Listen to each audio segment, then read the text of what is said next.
Welcome back to The Collaborative, the podcast for young professionals in Michigan's credit union world who are out here trying to connect, grow, and basically take over the cooperative finance universe, one episode at a time. As always, we're powered by Fuel Michigan, because even podcasts need a hype squad. Whether you're tuning in on your commute, at your desk pretending to look very productive, or with a cup of coffee that may or may not be your second or your third, I'm just really glad you're here. I'm your host, Camille, and let's get into it before your coffee gets cold. This episode of The Collaborative features someone who's become a familiar face in Michigan's credit union space, Josh Buck. We dive into his career journey, how he discovered his passion for advocacy, and the moment he found out he was named MCUL's Young Professional of the Year. Welcome.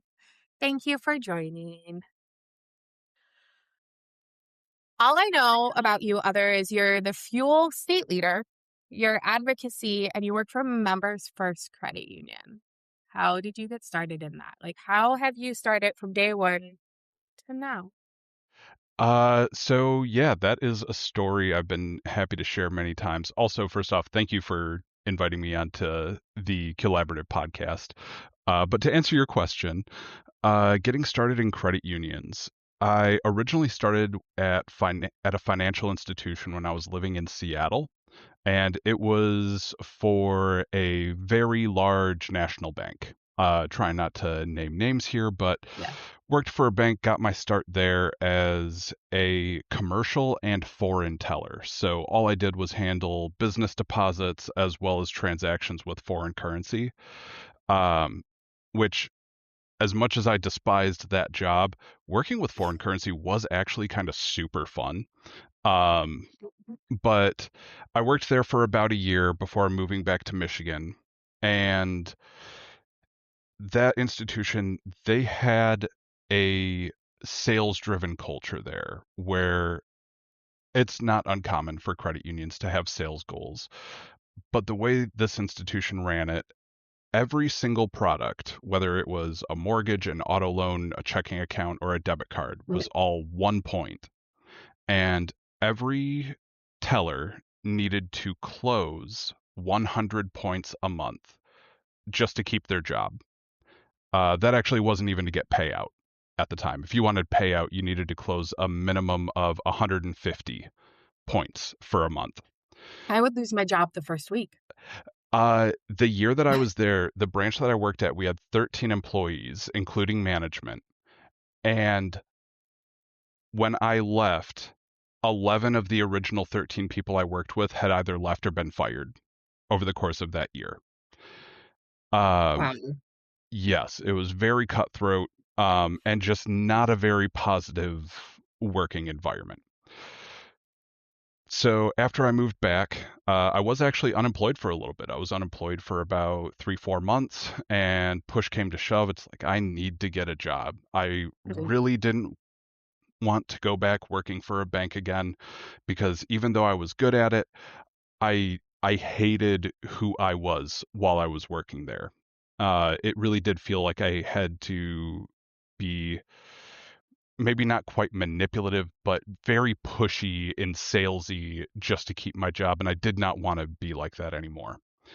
But even while I was working there, I had heard from coworkers who had friends of friends, and they worked at credit unions out in Seattle, and would tell my coworkers, working for a credit union is just so much better.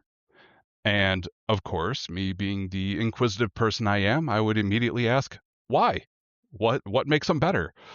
And I could not get an answer from anyone, which in hindsight makes sense, because I feel if any of my former coworkers knew the difference between credit unions and banks and how much better it is to work for credit unions, they wouldn't have been working at the bank either. So I decided to apply to my local credit union. And thankfully, I ended up getting a job starting as a part-time teller.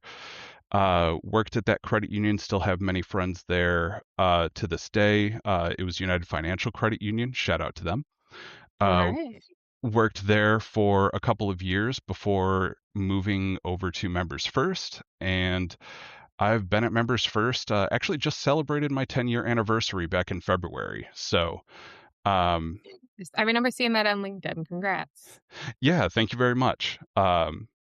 So, long story long, um, my journey into credit unions started with a very negative experience working for a bank. And yeah, as soon as I started working for credit unions, I really did notice the difference, the community impact, how we're rooted and how we are not just serving the communities, but we really are the communities that we serve as well. And really felt that as soon as I started working for a credit union. And I can't overstate just how different it was from my banking experience.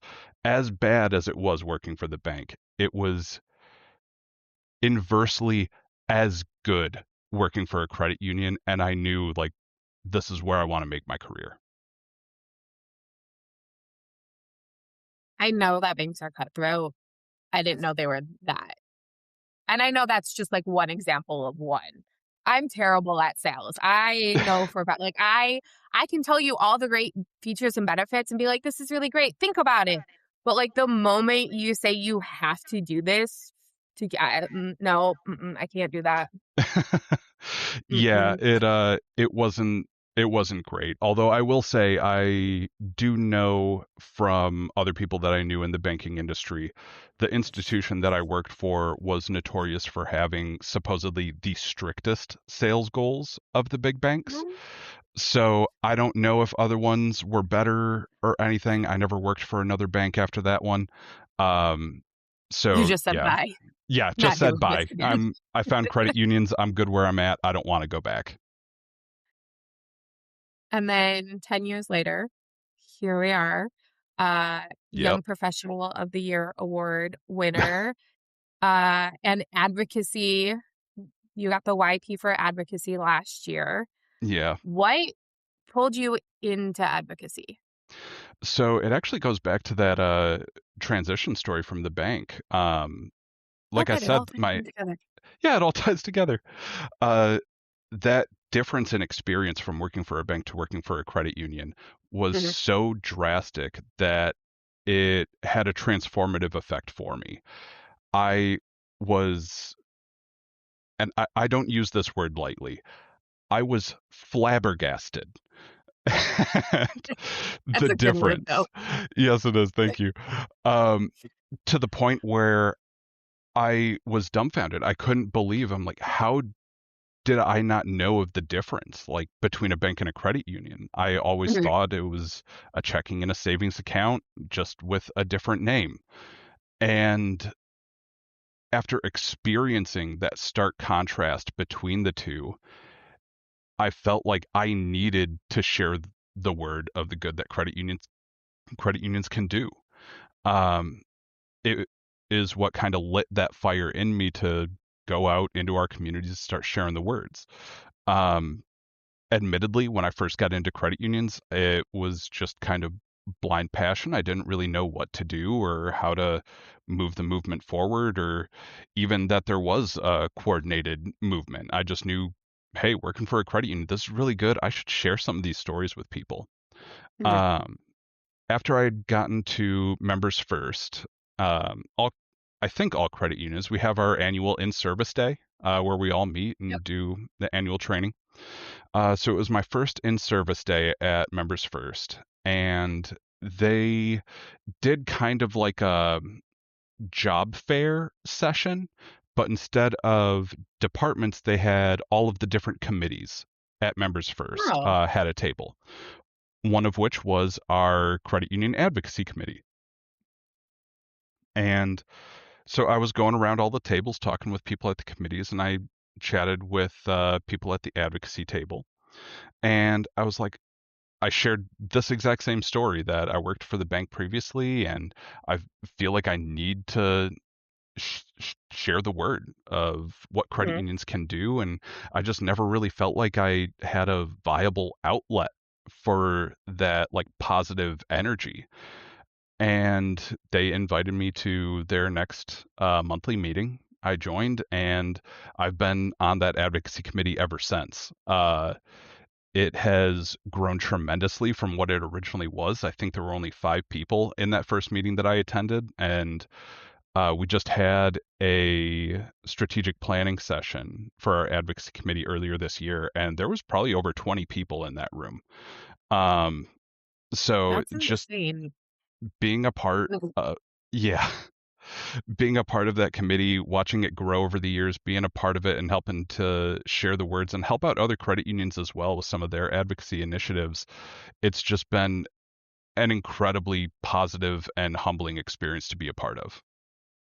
I like the idea of a job fair for your committees. I've never heard of something like that. That's interesting.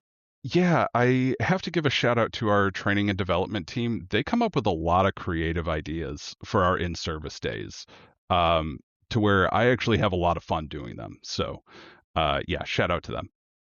I love in service days. I don't know. I'm the nerd who likes to learn though. So if you're gonna sit me here and pay me to hang out and learn, then great. Love it. Ca Camille, I feel like the more you and I talk, the more I realize, we're actually really similar.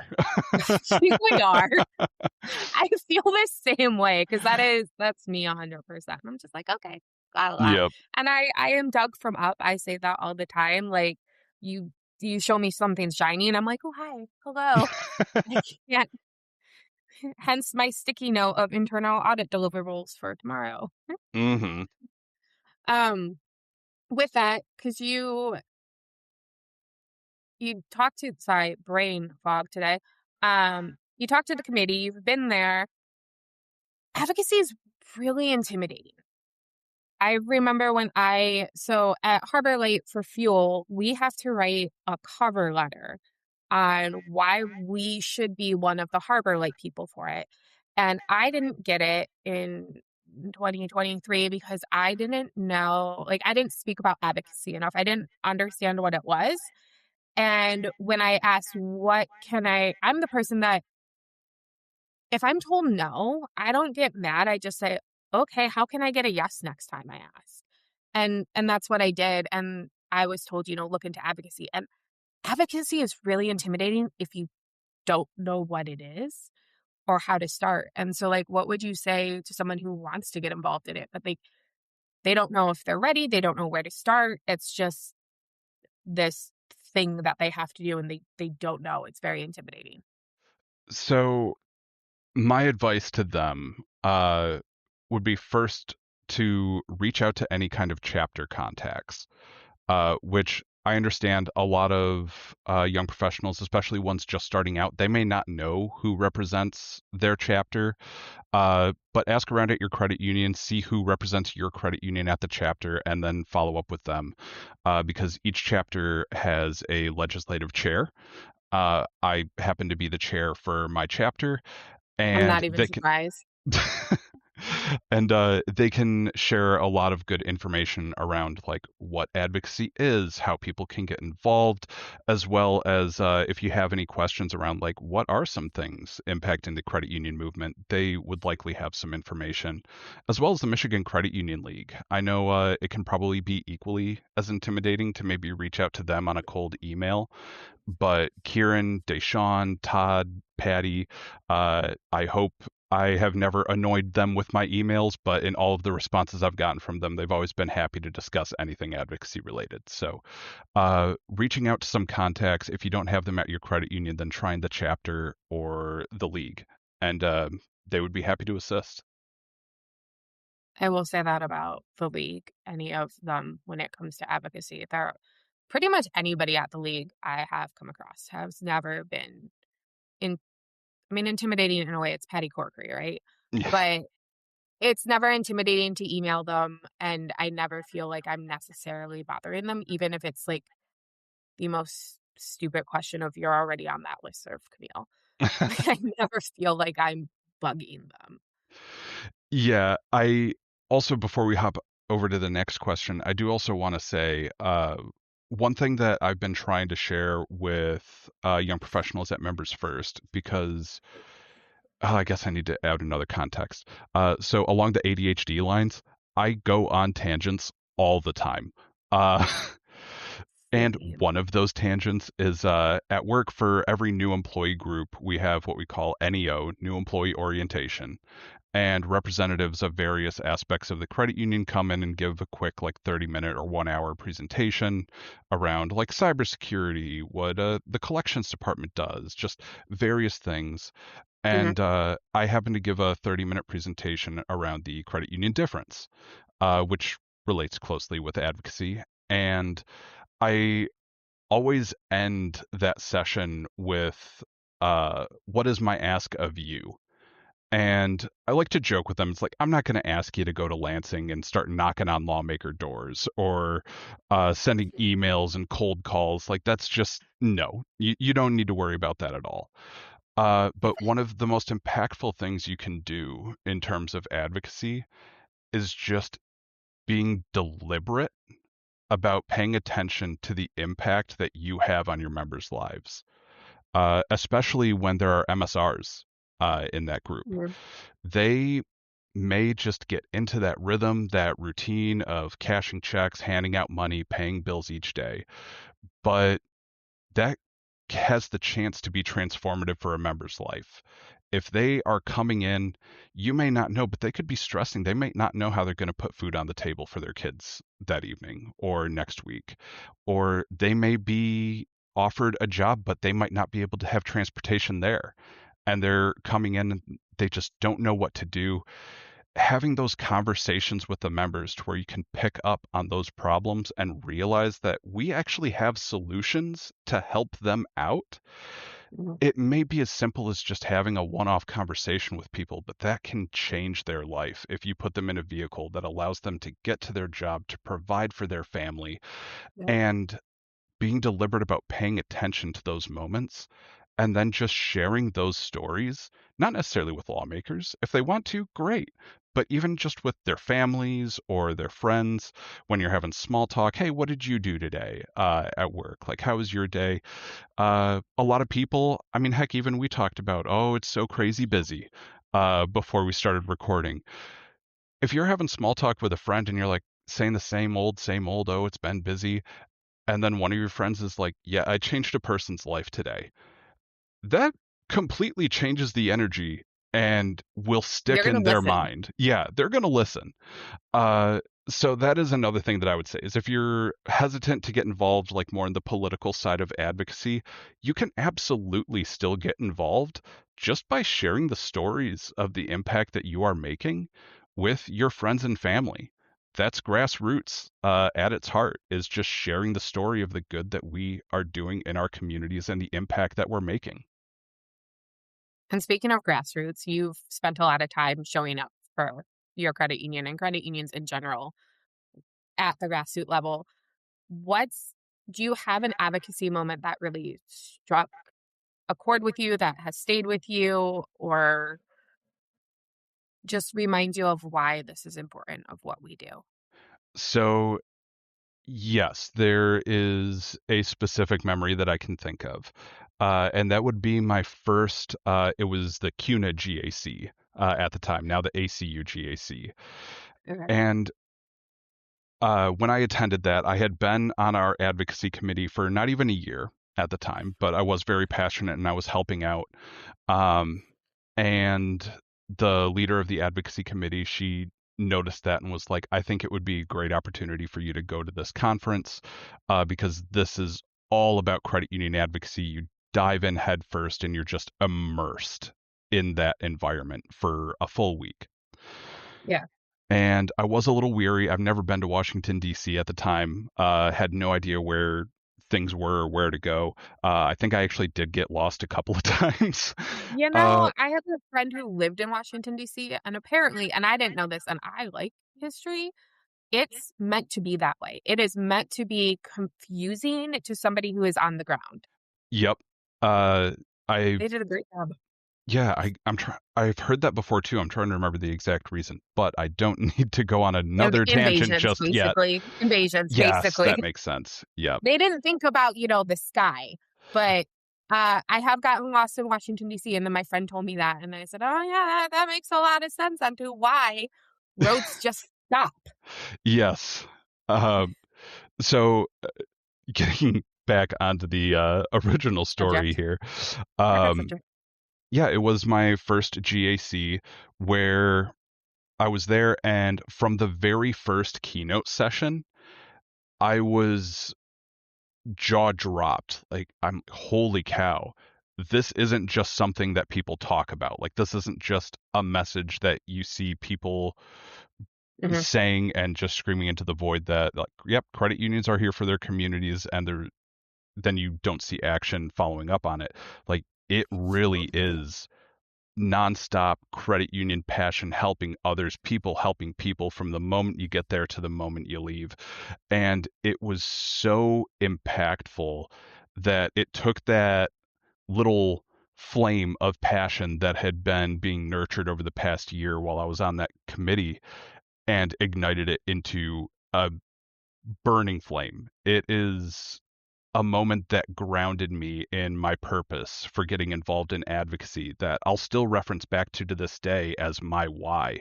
Like, because there are people that really do care about our communities and want to do what is best for them. And the best place to go and share stories and make an impact on our ability to continue making those positive changes, one of the best places is at the ACUGAC. Yeah, I've heard that. It Yeah, is my goal to go there in the next few years. I would It absolutely is fun. recommend. And if I'm lucky enough to be there that year as well, I'll happily show you around so you don't get lost around the It's streets like I it's did. speaking of that, it was funny. Tara and I were discussing like what conferences and stuff, and I said I want to eventually go to to ACU GAC. But like kind of start small. What about Hike the Hill? And Tara says, okay, but if there's only one of us who can go, would you be okay with it being you? And I was like, yeah, I'll find Josh Buck or somebody else I know, and I'll just be like, hi, you're my person, or I'll just figure it out. So, Hike the Hill, I do love that event as well. That would probably be a little easier to That's handle. what that's what we were thinking, and I was like, I would love to, but it was just so funny. Would you be okay with it? I was like, I mean, the social anxiety says no, but yeah, I'll find somebody. I'll do it. So at Hike the Hill, you're pretty much with like your local people the whole time. Oh, so then Um, I would know people. Great. Yeah, so the people that you know in your area or your chapter, those would be the same people that you would be with pretty much the whole time because you're all meeting with Okay. the same local lawmakers. Yeah. It's one schedule. So it's a lot easier to navigate. Whereas GAC, it can absolutely get chaotic because sometimes Yeah. you need to on the fly switch lawmaker visits to fit their schedule and it overlaps with breakout sessions. And then you need to get from one place to the other. Uh, it's a good kind of chaos. Again, I absolutely love it and would recommend to anyone to go. But if you're concerned about that level of chaos, yeah, Hike the Hill would probably be much more Baby manageable. steps. Yep. We need baby steps. Um, so advocacy and then leading into fuel. I'm assuming you got into fuel after advocacy. Am I right in that? Yes. Okay. Yes. So have you ever heard the story around like how fuel began? I know bits and pieces of it. I don't know all of it. So if you want to share that, that would be amazing. So I can share my experience with it. Okay, let's do it. Where I Feel Fuel started was with the ACE Scholarship Group back in 2018. I was Okay. lucky enough to be a scholarship recipient, and it was an incredible experience. Former president and CEO of ACU, Jim Nussel, he was actually there and came and spoke to us, Oh, wow. which was an incredible memory that I still like to recall. Um, but at the end of the conference, the last day where the scholarship recipients were in our little breakout room where we would meet and have our unique sessions, and we were just reminiscing about the conference, like how great it was, what we were all taken away.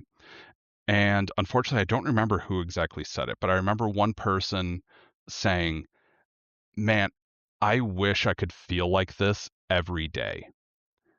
just so energized and passionate about credit unions and just wanting to go Yeah. and make a positive difference. And then someone else brought up, why can't we? Like, why can't we just, as young Why professionals, not? get together and regularly, like, develop skills and better ourselves, and in doing so, be able to make a greater impact for our communities? And that's where I feel Fuel really began, well before the name Fuel even came into existence. Yeah. Um, Probably, I think it was like a year and a half, 2 years later. Uh, I was meeting with a bunch of the young professionals from that group, as well as a handful of others, at the MCUL headquarters in Lansing, and we were talking about, like, what would this kind of young professional group really look like? Um, and we Yeah. got the original, like, foundation kind of figured out for what would eventually become Fuel Michigan. That's where the former state leaders, Kyle, and Casey, um, all stepped into their leadership role. It wasn't state leader at the time, it was just them. We didn't have districts. We were a very small group.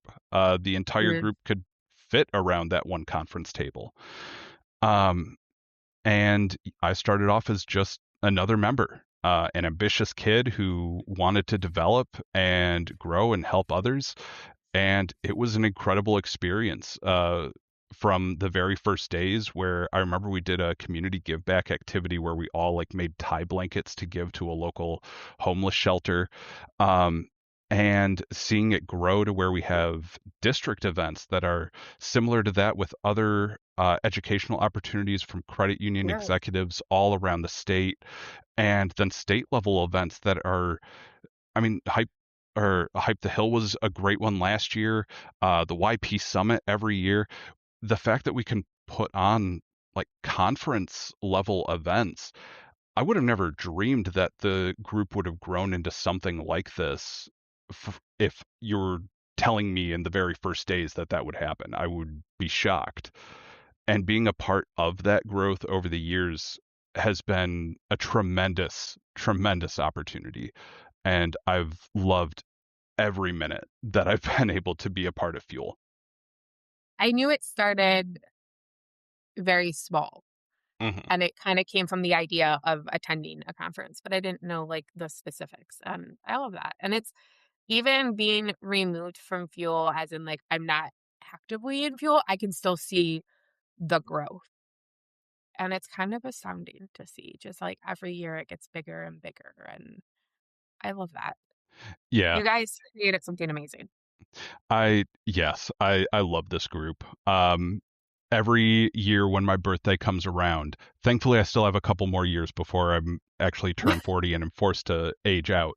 But every year it's like, oh man, that timer is just ticking. I don't want to leave. Yep. I am thankful that it was 40 and not 35 because that's why I didn't apply 3 years ago now. I got called, why didn't you apply? And I'm like, I'm 35. I'm at the age. And our CRO looked at me. She says, it's 40. And I went, oh shit, is it? She's like, go write your letter. Okay. Like, I do appreciate that it's 40 and not 35. Hmm. Um, from your perspective, why is Fuel or a group like Fuel so important right now when it comes to Michigan credit unions and credit unions in a whole? I don't know if there are other. I'm assuming in other states there's something probably similar. Um, but but why do you think it's so important? So I think it's important because we are the next generation of leaders.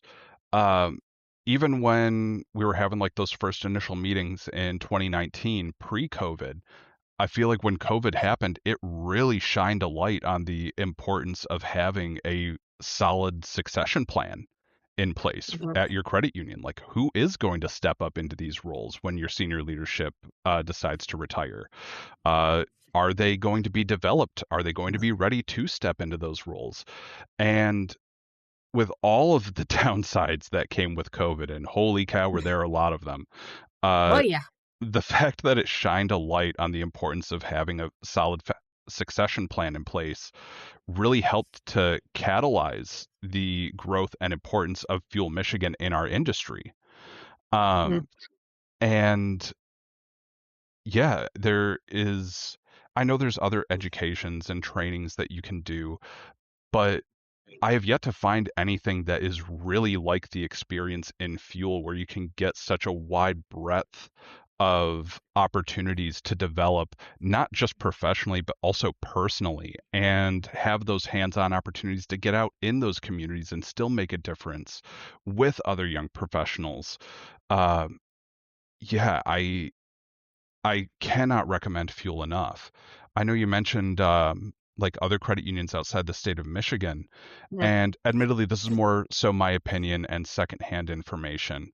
I know there are other credit union young professional groups across the country. From what I have heard, it sounds like Fuel is either, I don't know if the biggest is the right word, but maybe the most developed. Like we kind of do the most uh, from what I've heard from other colleagues around the country. And just as our credit union league is the envy among credit union leagues across the country, Yeah. I I feel super happy to say I believe that Fuel Michigan is the envy of other credit union young professional groups across the country as well. Even if probably they haven't heard of us yet, but the ones who have are probably Once you have, you're envious. going to envy us. Yes, exactly. And I think part of it too is I've spoken before. I moved out west. I'm from Flint originally. And I forgot just how, not necessarily saturated, but like how important and how big credit unions are in the state of Michigan. And I think that's a big thing is we're directly tied with you have like GM and the factory workers and all of that. And they're kind of all tied together. And I think that's why we have the league that we have and the groups that we have is because we have a really strong credit union base We because of these absolutely companies. do. Yeah. And I I don't know if I it's just forgot. because of the companies, but like we do just have an incredible credit union Yeah. foundation in the state. I love them. I love the MCUF. Oh, Hmm. MCUL and MCUF. Let's be Yeah. real here. Um, what's something you learned through Fuel that surprised you or really pushed you outside of your comfort zone? Because Fuel is known to push people out of the comfort zone. I love that personally. I'm a fan of it. But what's something that pushed you out of it or surprised you or So I kind of have two different answers to this one. sweet? First off, when Fuel was very early on, I remember one of the first CEO roundtables that we ever had. And I was incredibly excited because I knew I wanted to grow in my credit union. I wanted to continue to develop, but I had no idea what senior leadership was looking for in a young professional or what Mhm. they felt was more valuable versus other traits in a young professional.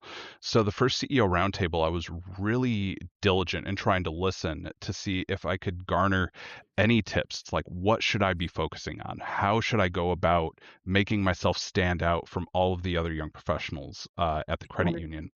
And one of those key tips, I remember it was actually from Scott, who's the CEO of Honor Credit Union. I have a feeling you're going to tell me what you told me last year at ACE. Yeah, I have shared this story And a I couple love of it. times. I couldn't remember if I told you, You did, but and I love it. Please continue. someone asked Scott, "What makes a young professional stand out to you?"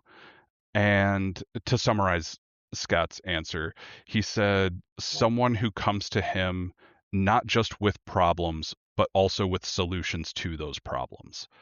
And it seems like such a simple thing in hindsight to be like, yeah, that just makes sense. But at the time, again, I was still very young, very early in my career.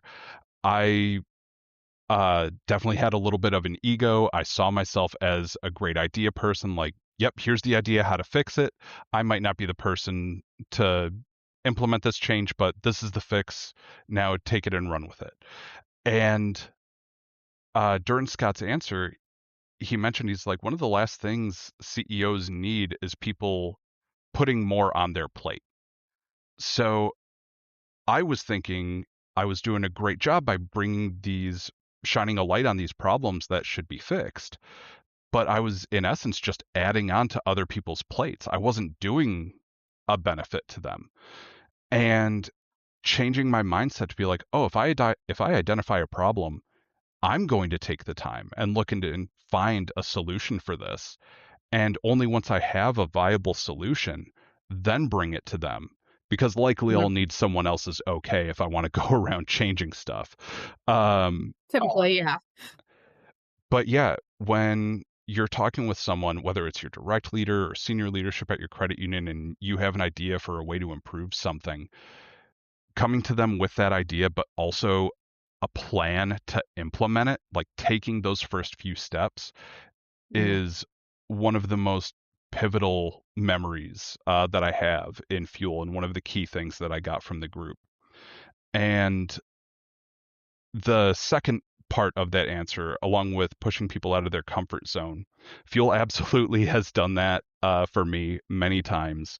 Um, I like to tell people whenever I'm chatting with them, despite how friendly and chatty I am at these conferences, I am naturally an introvert. I like being We a really are the same homebody. person. We really are the same person.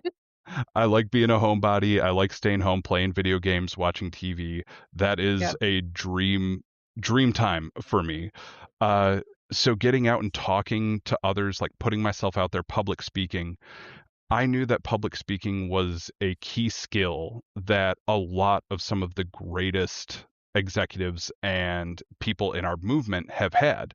Maybe not professional levels uh, public speaking skills, but at least sound and developed public speaking skills. And I knew it was an Yeah. area that I wanted to develop, but being a natural introvert, that was incredibly intimidating for me. So the way I wanted to go about addressing my fear of public speaking was through researching it. I feel like one of the best ways to conquer fears is understanding why that fear is happening in the first place. So I wanted to Yes. research, Psychology. why is the fear of public speaking so prominent? Because I knew I wasn't the only one. It's one of the most common fears among people. Mhm. And as I started researching it, I started getting into the psychology of it, and I was just like a dog with a bone. I had so much fun diving into this.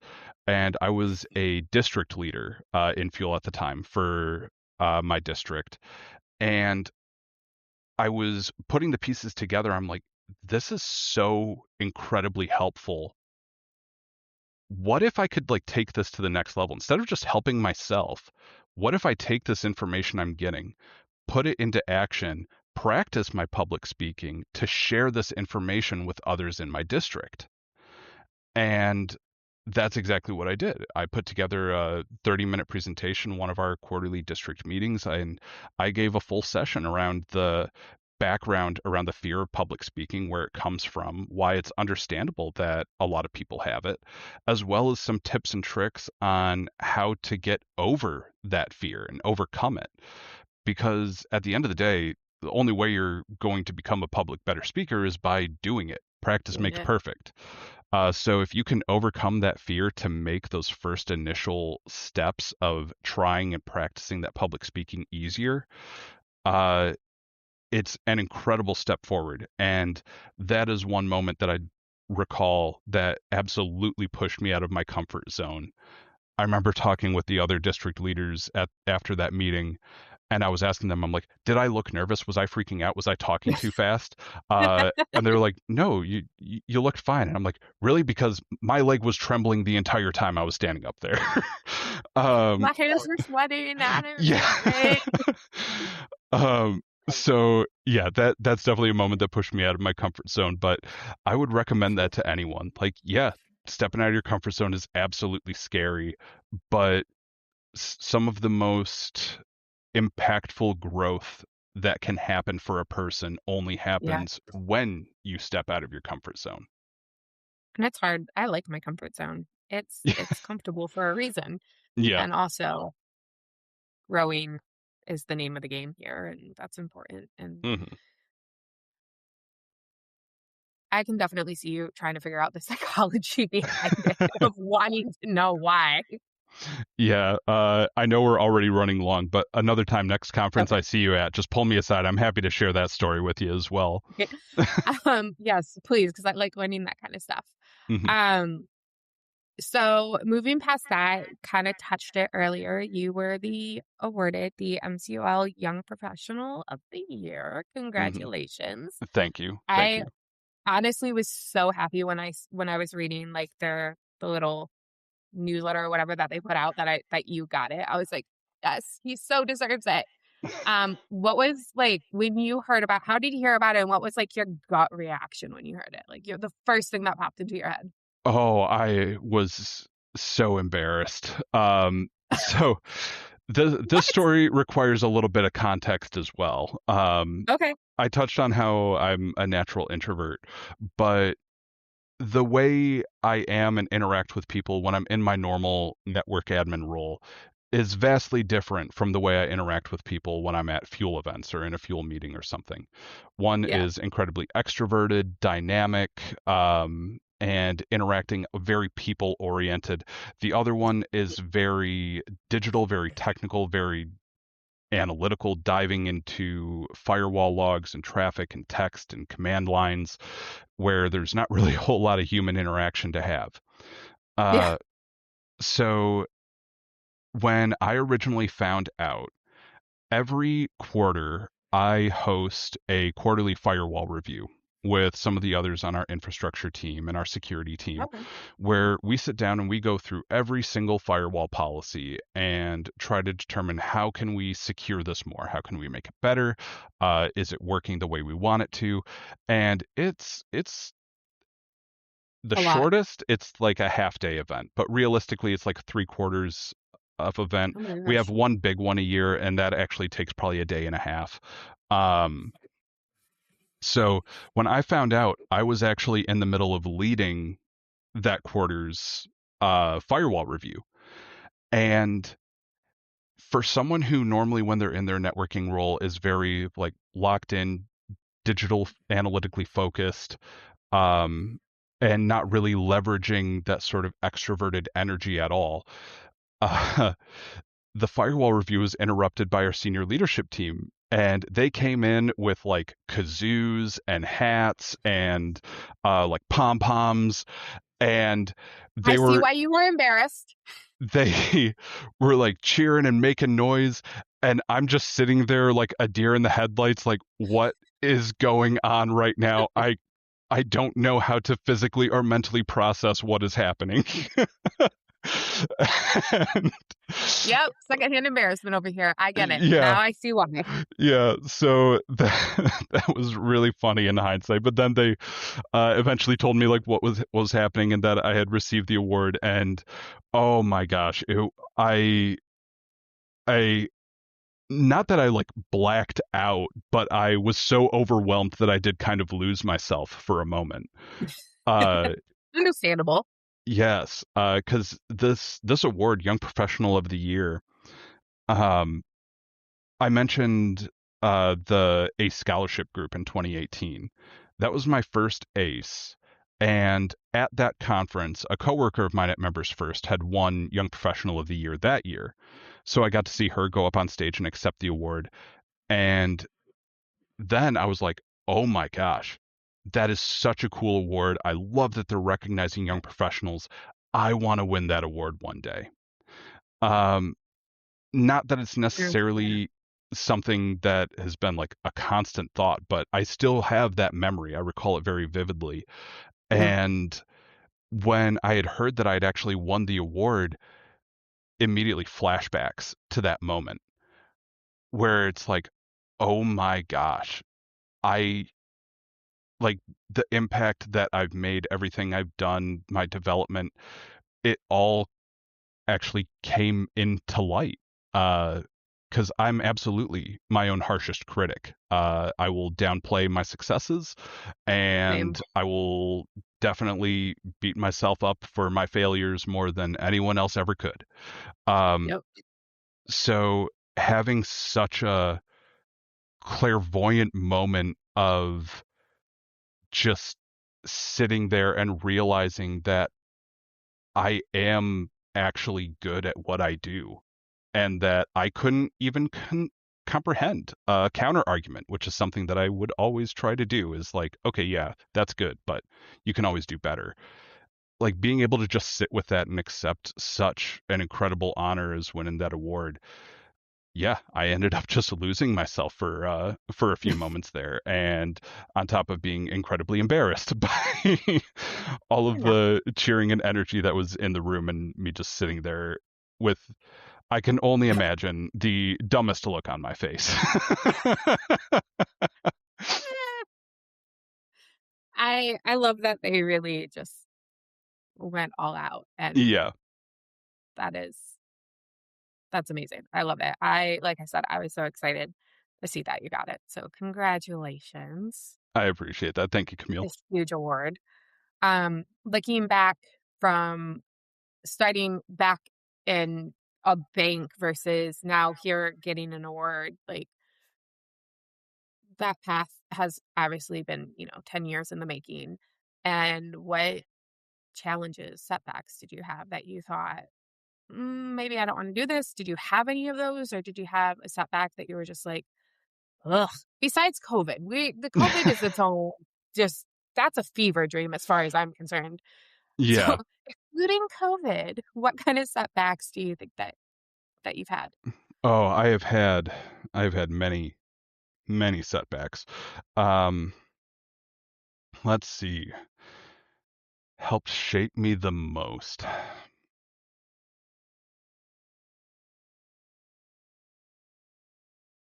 I think back to a handful of various moments where I feel like a lot of people can resonate where you're in your position and you're doing all right, but you just have that like gut feeling that it's time for a change. You need to shake something up. Mhm. Um, and I've had many of those moments, and it's always incredibly stressful. Um, because again, stepping out of your comfort zone. I'm in whatever my role was at the time. I am on a solid foundation. I can absolutely just keep doing what I'm doing and continue doing well at that. But Yep. I get that itch, that like gut feeling. It's like I need to do something different. What can I do? Um, and anytime I try to tackle something new, I get very anxious. Um, that's where my mind starts to run rampant about, you don't know how to do this. Here's all of the potential ways you can fail. Um, Yeah, I know that voice pretty and well. yeah, uh, but getting to the point where you don't listen to those voices and you take those steps anyways because you know that Mhm. if you do succeed, it will be incredibly good for your own development for a variety of reasons, whether it's personal, professional, even my own personal life. I've had moments like this as well.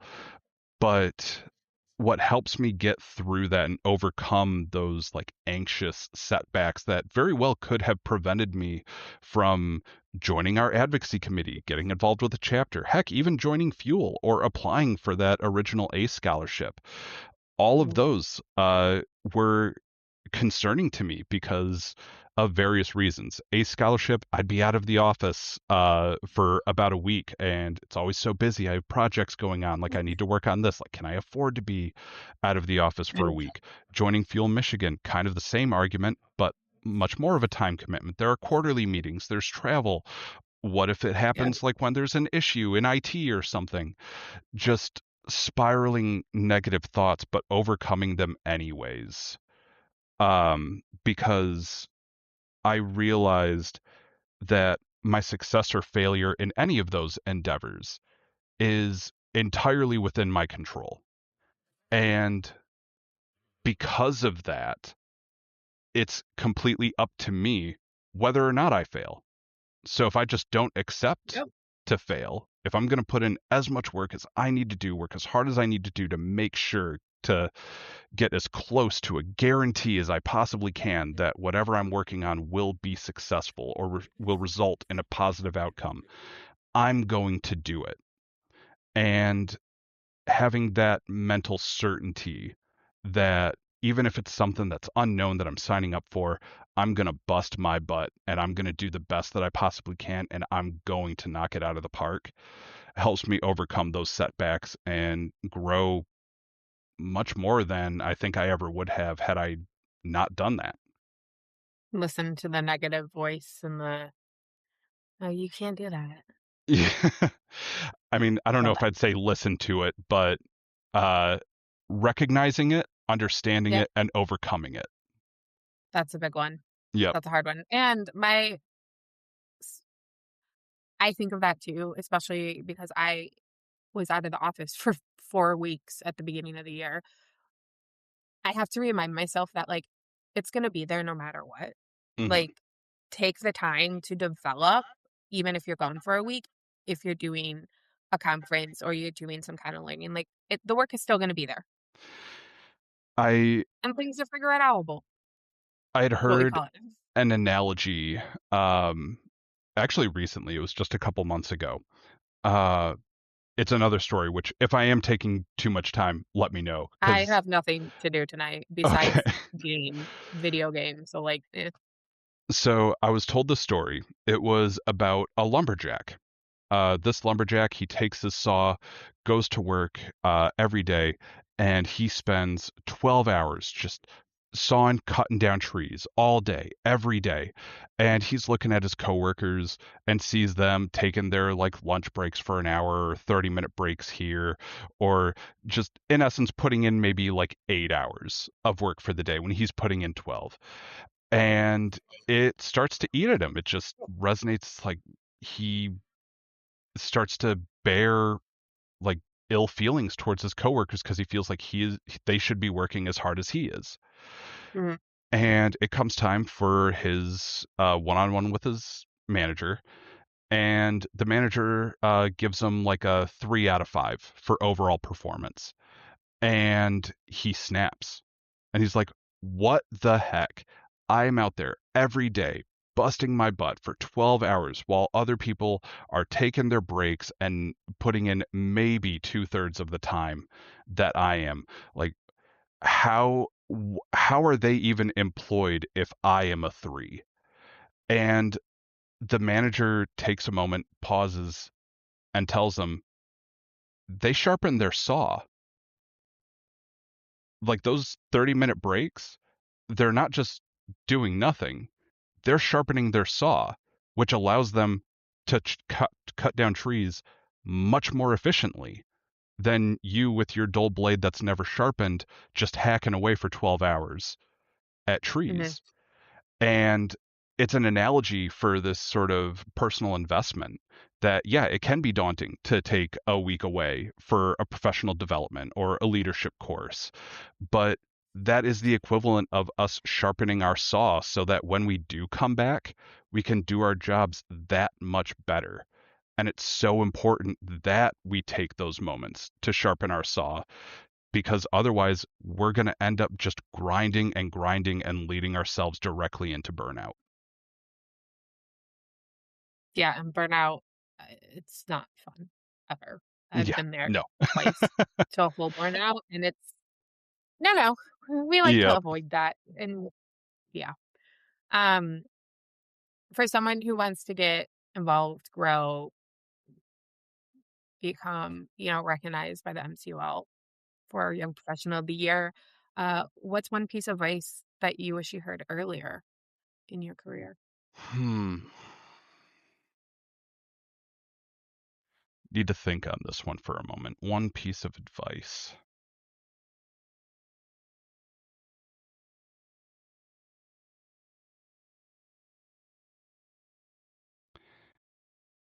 Don't be scared to take on new opportunities. Um, Good one. Early on in my career, there were definitely moments where leaders noticed something in me that I didn't notice myself.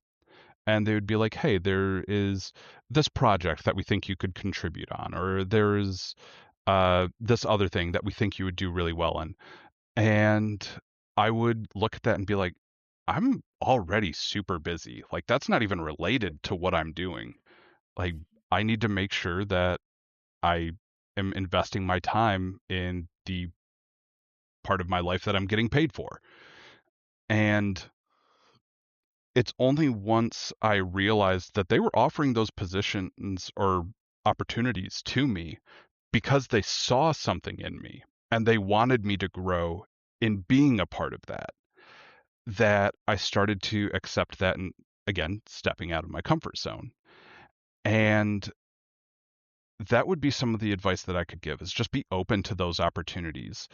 Uh, there is a common criticism of corporate culture in today's world where, like you've heard of quiet quitting, show up, do your Yep. job exactly what you need to do and nothing else. Which, if you want to do that, fine. You can stay in whatever your role is and do that until whenever. But you're realistically probably not going to grow or advance if you're only doing the bare minimum. It's the people who show that they can do their job, do it well, and still choose to do more that set themselves apart and will have those opportunities offered to them to advance and grow and continue stepping up. So when people bring you those possible opportunities, yeah, I'm not going to lie. Some of them are going to be a lot of work, but Yeah. it doesn't necessarily need to result in a paycheck increase for it to be worth doing, because the knowledge and experience you gain in doing that can be even more valuable than a 25 cent or 50 cent pay increase uh, that someone might ask for. So, yeah, again, I feel like I said this many times, but long story long, that is one piece of advice Yeah. that I would give to others. I agree with that. I will share a little tidbit about me and my role when I switched over to compliance is we are going through an org restructure, and the position I wanted in compliance started out like I think it was like 85 cents less than what I make. And every other position was getting like a $2 increase. And I said, all I want is a chance to prove myself in this role and to keep my current pay. Don't take anything away from me, but you don't have to give me anything. Give me a year and let me show you what I can do. It paid off. I got 11% increase and then a 25% increase. So it Nice. it pays off to literally pays off, but also just to do it, see what happens and give a moment to be like, I want to do it anyways. Again, going back to the you and I are eerily alike, I have a similar story that is how I got into IT. Um, Yeah. when I first got into IT, I was actually in the contact center at Members First at the time. Had no like college degree in IT, no certifications, nothing. I was just a gamer that liked computers. Like, I built my own gaming PC at one point, figured that out, but that's pretty much the extent of it. Um, but I remember applying for an entry level help desk position that we had. It was about almost a year that I was in the contact center. And in that interview, I shared the story around in sixth grade when I thought I could take apart and reassemble my dad's computer. Um, he was an early adopter of computers, so we had one in the house, and he was working, and I was home in the afternoon, and the case was open, and I saw it, and I'm like, I think I could take that apart and put it together. How'd that end up? So my dad came home shortly after I had completely finished disassembling it. And he came down to the room that the computer was in and saw me there just sitting on the floor Indian style with his computer, all pieces just scattered around me on the floor like they were Lego pieces. And To his credit, he did not yell or scream at me or anything, but there was a very, very long pause. Oh boy. And he took a deep breath and then he said, I'm not going to yell at you, but you better put that back and it had better work when you're done. And then he turned around and left me to it. And after a little bit of trial and error, I did actually end up getting it put back together, and it was working. He came back down, and let me tell you, as a sixth grader, that sense of accomplishment that I felt from putting that PC back together, no experience. There was no Google at the time, like just winging it. Uh, Yep. I was on cloud nine. And that's the exact same story that I shared in my help desk IT interview. And I followed it up with telling them, it's like, are you interviewing other people that have more education or qualifications than me? Realistically, yeah, you are. But if you give me this shot, I know I have no training or knowledge to back this up in the field. Start me out at the lowest pay possible. I don't care. I just want to get in here, and what I can guarantee you is that I'm going to bust my butt to be the best dang help desk tech you've ever hired.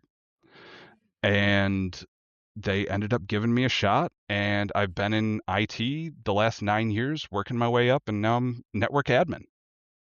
There you go. It pays Yep. off. It always does.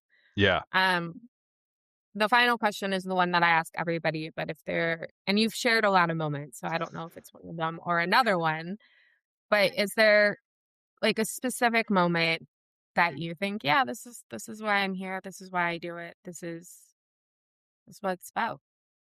Really, I've had a couple moments that if we would have had this interview last year, I would have absolutely referenced one of those. But really, it was Hype the Hill last year. Okay. Um, After that moment, the feedback that I had gotten from the YPs that attended and the mentors that were there and helped share their stories with the YPs around just how much they took away from it, how like it really did stoke or fuel that like passionate flame within them for credit unions and the credit union difference. I got so much feedback that was positive around that event and how it helped really connect the dots of why advocacy is important in the minds of a lot of young professionals. That was absolutely the definitive moment for me where it's like, wow, I did make a difference here. You did. It was an amazing event. I had a Yeah. great time. Same here. Yeah, even though I was probably very frantic running around and sweating the entire day. I did see you moving around a lot, Yep. but it was good. Yeah. I that it doesn't I can't even put into words like just how much I appreciate it. And I any event that Fuel puts on that I can network at is great. But I liked that it was a little step up from Hike the Hill. It's just kind of like a baby. It was like the introduction to advocacy. Like, here you go. Yeah. You can do this. Here and you go and have fun. and also like we were so lucky to be able to host it in the state capitol. Like I Yeah. feel like that was a huge part of it being in Heritage Hall where they have all of that like history just outside of the door. I feel like the environment that we had Hype the Hill definitely did a lot to help elevate it a few more notches. But yeah, I can't wait to see what future Hype the Hills end up rolling out and looking like, and hopefully still get to be a part of it. I think you will be. You're kind of the main brainchild behind it. So at least until you age out of Fuel and then you're just SOL. Sorry. No, no more. Yeah, Bye. no caveats there. You age out, that's kind of it. Right. Well, I'm going to let you go for the rest of your evening. Thank you for joining me, agreeing to be on this. I am super excited to edit this and happy I got to know you a little bit more and find out that I do have a twin, basically. Um, Yeah. and congratulations again on everything. You've had an amazing 10 years, definitely an amazing last 2 years, and congrats. I appreciate that. Thank you so much, Camille. It was great being able to Yeah. meet with you and chat a little bit on the podcast, and can't wait to hear it when it comes out. Sounds good. I'll give you a shout out when it's out. Thanks. I hope you have a great rest of your night. You too. Bye. Bye.